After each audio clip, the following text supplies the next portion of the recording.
এটার সুতোটা ছুঁচে ওর দিকে রাখছি। এটা সুতোটা এইভাবে উপর দিকে থাকে।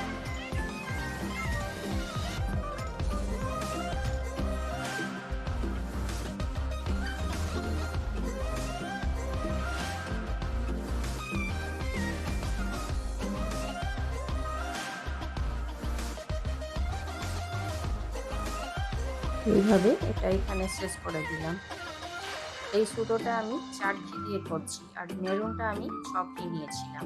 এটাকে আমি আরো একটু সুন্দর করার জন্য এইখানে আমি একটা করে লেজি ডেজি স্টিচ দেবো আর এইগুলোতে একটা করে কোলন স্টিচ দেবো।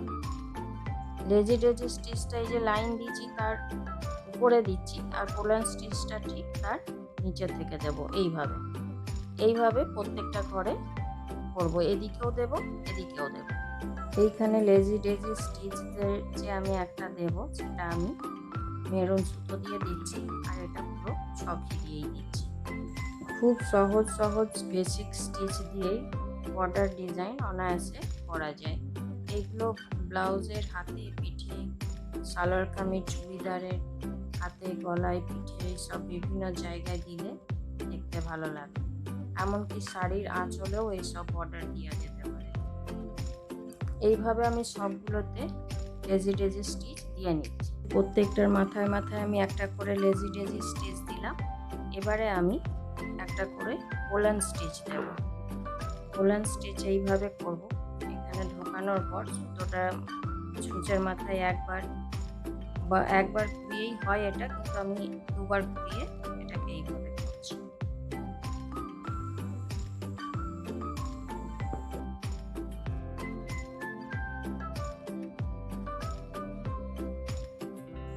এইভাবে প্রত্যেকটার এইখানে দুপাশে দুটো করে কোলন স্টিচ দেব আমি। বন্ধুরা, আপনাদের আমার এই ভিডিও কেমন লাগলো? আশা করি ভালো লেগেছে।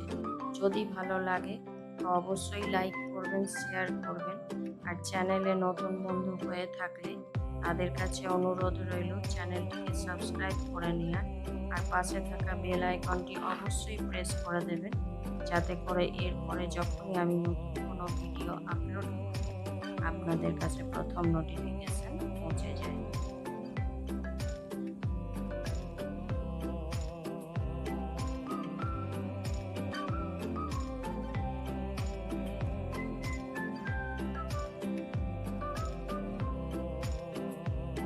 এইভাবে আমি পুরোটা দিয়ে কমপ্লিট করছি।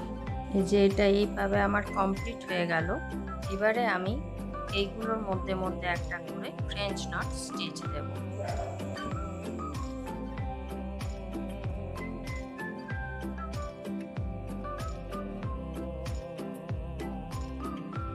এইভাবে প্রত্যেকটার নিচে, এইগুলোর নিচে নিচে একটা করে ফ্রেঞ্চ নট স্টিচ দেব আমি।